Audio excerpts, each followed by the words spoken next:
인생 후반전을 살아가는 것은 많은 도전이 따르지만 그만큼 기쁨과 자신을 발견할 수 있는 기회도 많습니다. 오늘 이 글에서는 나이가 들어가면서도 혼자서 행복하고 의미 있게 살 수 있는 3가지 방법을 소개하려고 합니다. 첫째, 우리는 어떻게 사회적 관계에서 독립성을 찾을 수 있는지. 둘째, 개인적인 취미에서 즐거움을 찾는 방법. 셋째, 친구나 가족 없이도 삶의 균형을 이루는 방법에 대해 이야기해 보겠습니다. 사회적 관계에서의 독립성, 언제 친구가 없어도 괜찮을까요? 우리는 사회에서 많은 사람들과 관계를 맺고 살아가며 많은 이들이 친구가 많을수록 행복하고 풍요로운 삶을 살아갈 수 있다고 생각합니다. 그러나 나이가 들어가면서 우리는 친구가 많다고 해서 반드시 행복한 것이 아니라는 사실을 깨닫게 됩니다. 오히려 나이가 들수록 진정으로 중요한 것은 얼마나 많은 친구가 있는지보다는 그 관계가 우리의 삶에 얼마나 평온함을 주는지에 달려 있습니다.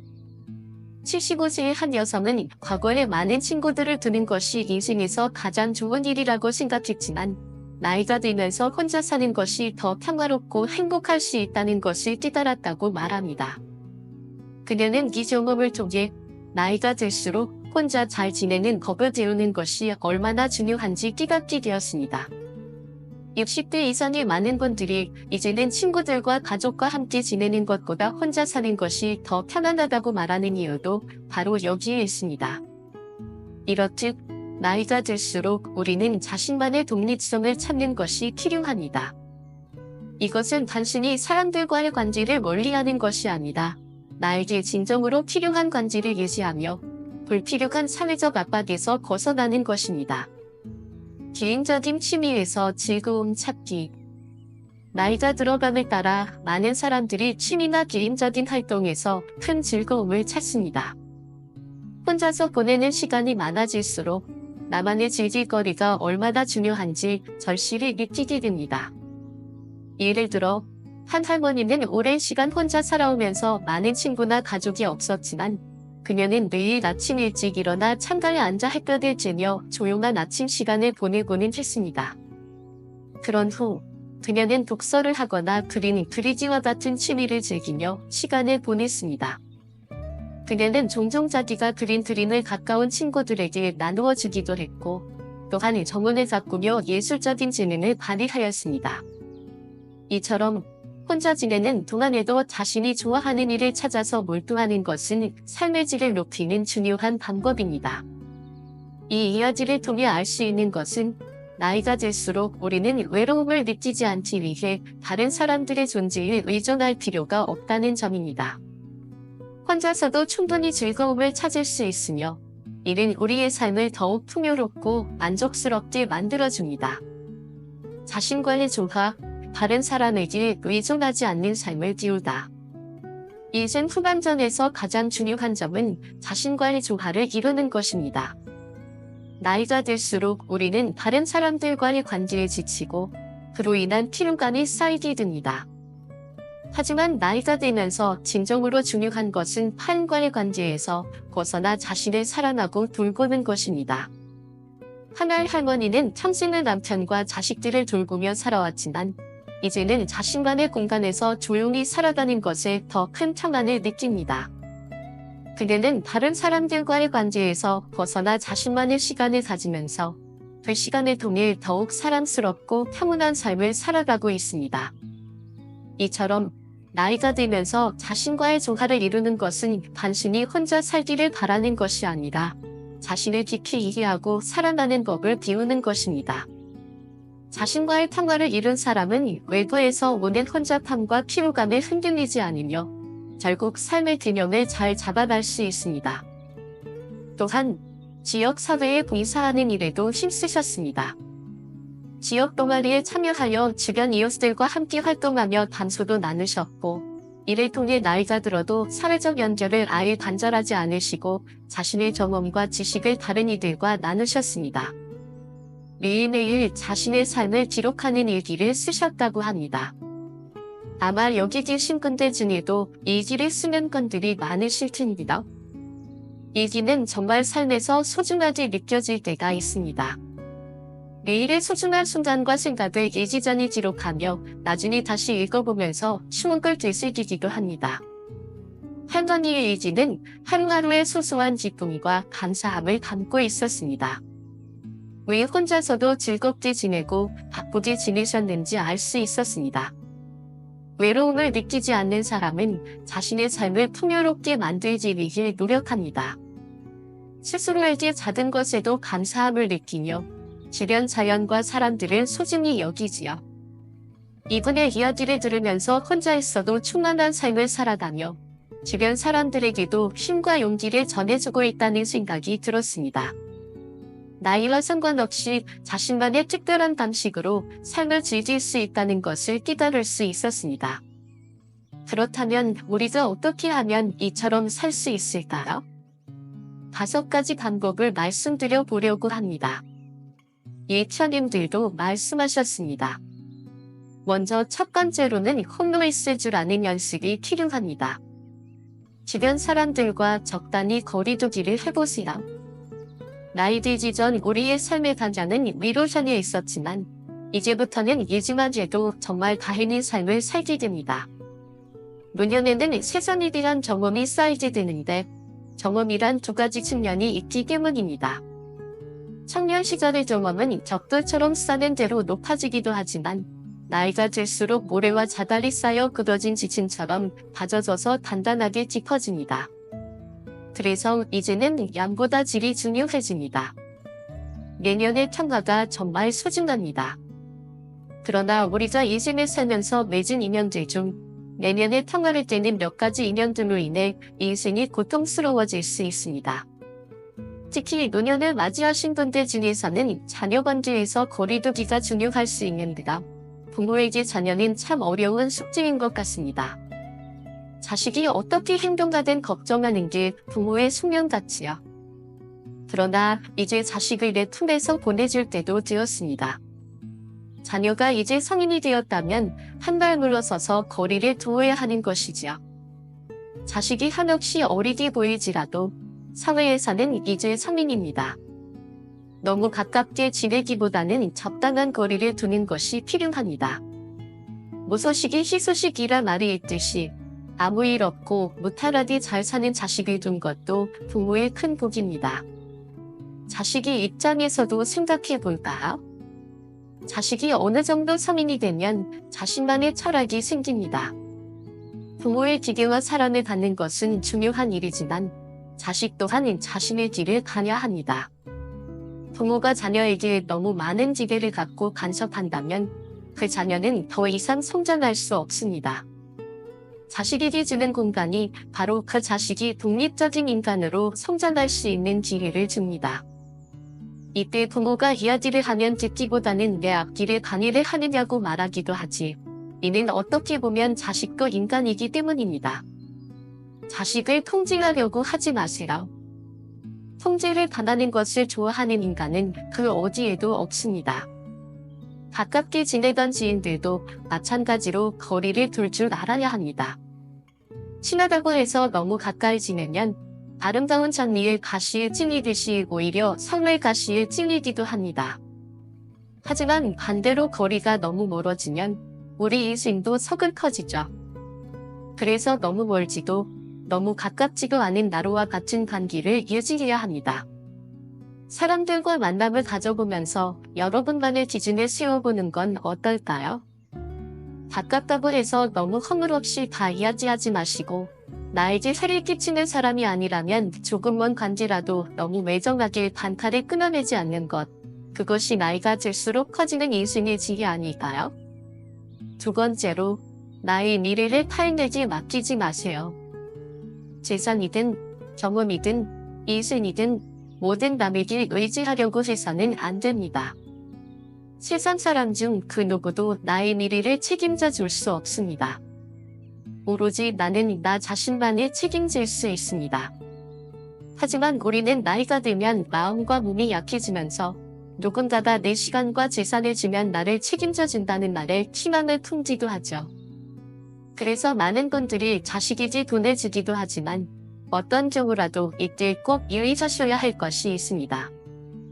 누군가에게 내 시간과 재산을 전부 주었을 때 내가 휘둘릴 수도 있다는 걸 생각하셔야 합니다. 내가 기댈 수 있는 것은 나뿐입니다.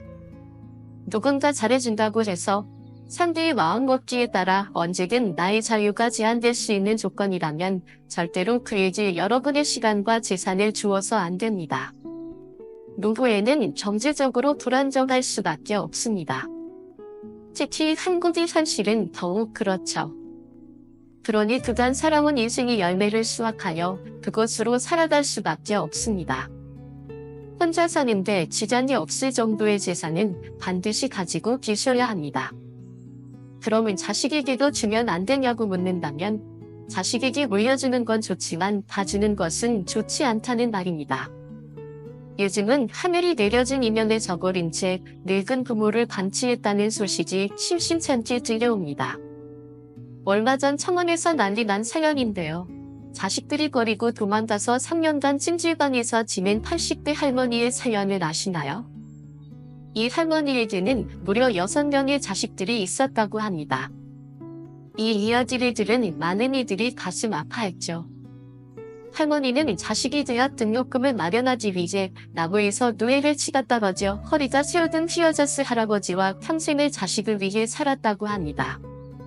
가난을 때문이 돼서는 안 된다며 강원도 깊은 산속에서도 험한 일을 마다하지 않으셨죠. 평생을 자식을 뒷바라지한 할머니와 할아버지는 6자식을 모두 키워냈습니다. 자식들을 위해 부동산과 현금 등 모든 재산을 자식들에게 나누어주며 마지막까지 최선을 다했지만 그들이 가지고 있던 것이라고는 부부의 집과 작은 텃밭꾼이었습니다. 어느 날 아들이 찾아와 땅을 사는데 자금이 부족하니 지금 가지고 계신 집과 텃밭을 팔아 돈을 마련해주면 부모님의 노후를 편히 모시고 효도하겠다고 말했습니다. 당연히 예뻐하던 자식의 말을 철석같이 믿은 노부부는 돈을 건넸습니다. 하지만 노부부에게 돌아온 건 차가운 홀대뿐이었습니다. 자식이 대신으로 충격을 받은 할아버지는 극심한 스트레스를 호소하다가 뇌출혈로 돌아가셨습니다. 그리고 자식은 연락을 끊은 채 종적을 감췄습니다. 할아버지가 돌아가신 뒤 홀로 남겨진 할머니는 천년간 찜질방이나 시설을 전전하며 생명을 유지했습니다. 거기다가 자식들이 몰래 이사하고 번호를 바꿔버려 자식들의 집 주소는 물론이고 연락도 안 된다고 했습니다. 물론 이것은 정말 드물게 일어나는 일일 것입니다. 보통의 자식들은 부모가 지원해주면 감사한 줄 알고 부모에게 잘하도록 노력하고 있을 텐데요. 이 일이 벌어질지 안 벌어질지는 사실 그 누구도 모르는 일입니다. 그렇기 때문에 모든 것을 다 주기보다는 자식을 지원해줄 만큼은 지원하되 나의 목숨과 생명 유지를 위해서는 어느 정도 가지고 있는 것이 필요합니다. 세 번째로, 모든 사람들에게 인정받으려고 하지 마세요. 외로움이란 혼자 있어서 느끼는 것이 아니라 상대에게 이해받지 못해서 느낀다고 합니다.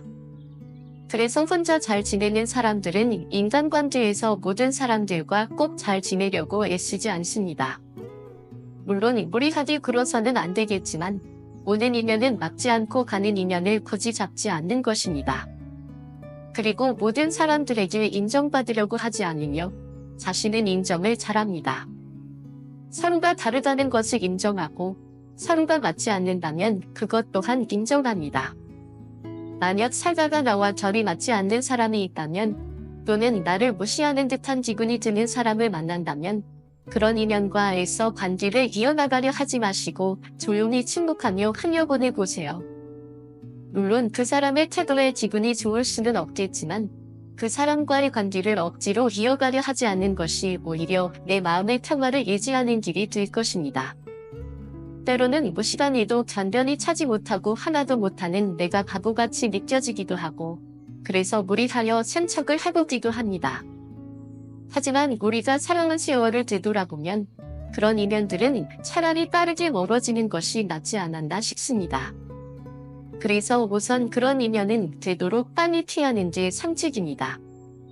그때그때 올라온 불쾌한 감정은 웬만하면 그 상대에게 특출하지 말고 시간을 두고 그저 흘려보내보세요. 처음에는 답답하다 느낄 수 있지만 그럴 때는 부정적인 감정에 집중하지 말고 기분 좋은 생각을 하며 분위기 전환을 해보시는 건 어떨까요?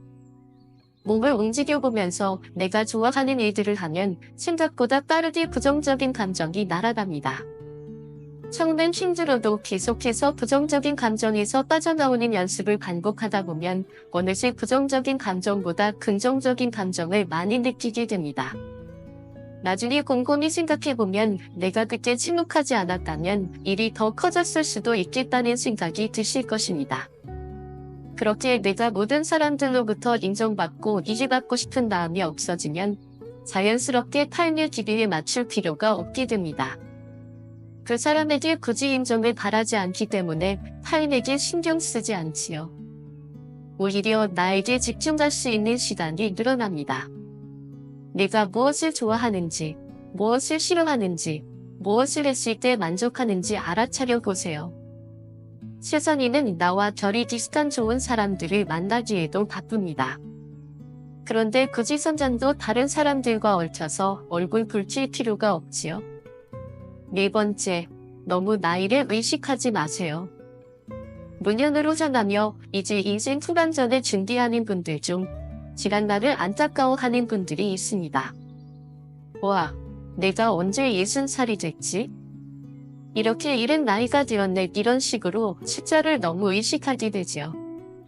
하지만 나이가 들어도 혼자 잘 지내는 분들의 가장 큰 특징 중 하나는 바로 나이를 잘 의식하지 않는다는 것입니다.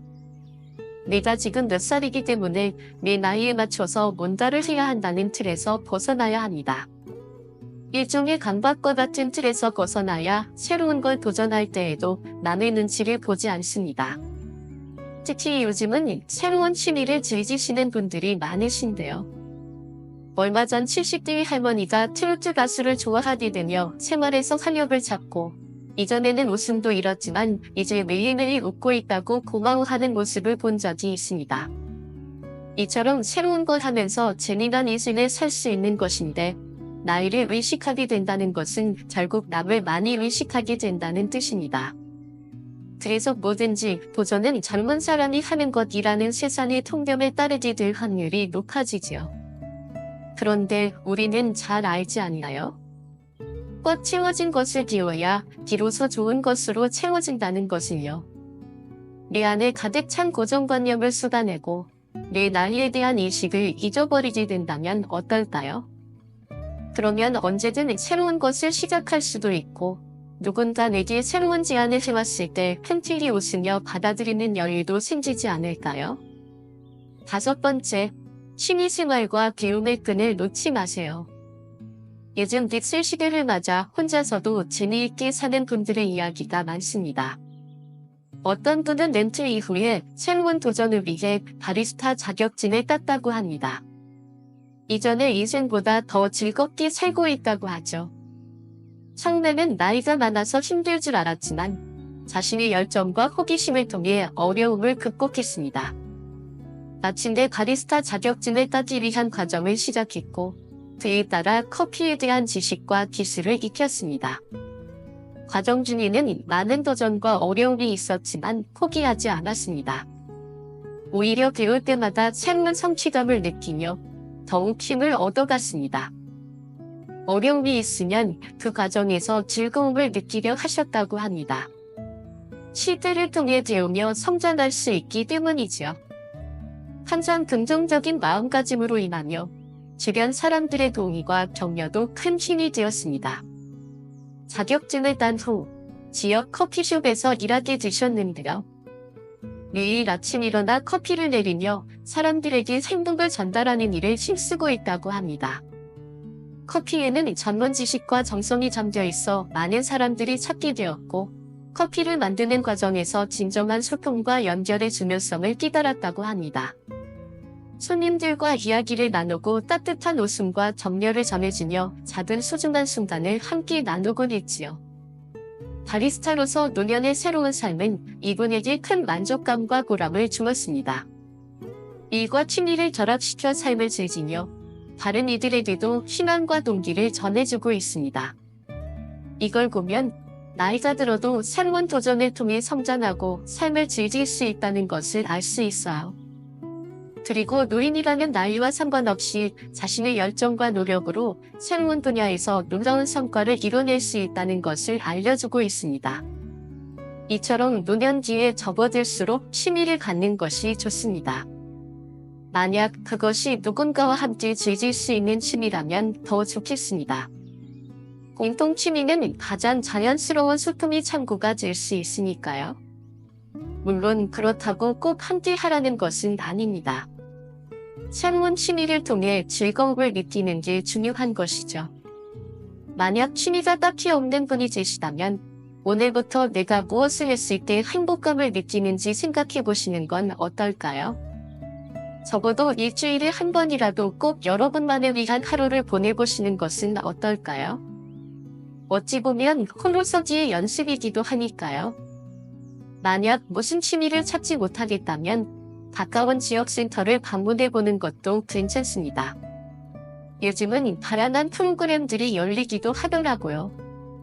이처럼 날이 들수록 혼자 되어보면서 내가 집중하고 몰입할 수 있는 취미를 찾는 것은 활력에 도움이 될 것입니다. 그리고 인생 후반전을 살아가는 우리에게는 한 가지 힘이 있습니다. 그것은 바로 삶의 중요한 것과 덜 중요한 것을 구별할 줄 안다는 것이죠. 옳고 그른 것을 분별할 수 있는 지혜가 자랐기 때문에 젊을 때보다 판단을 잘할 수 있게 됩니다. 살면서 지금까지 모아온 삶의 지혜들은 그 누구도 흉내낼 수 없는 소중한 것이라고 생각합니다. 풍요로운 덱스 인생을 살기 위해서, 그리고 혼자 잘 살기 위해서 반드시 지켜야 할 것들을 기억해 주세요. 물론 이 모든 것은 어느 날 갑자기 갖춰지는 게 아니고 지금부터 차근차근 준비해 나가야 합니다. 말씀드린 것들을 인생에 적용시켜 인생 후반전을 잘 보내시길 바랍니다. 들어주신 모든 분들이 항상 건강하시길 기원합니다. 오늘 영상이 도움이 되셨다면 주위에 계신 소중한 분들께 공유해주세요. 이상으로 인생의 지혜였습니다. 구독과 좋아요, 알림 설정은 영상 제작에 큰 힘이 됩니다.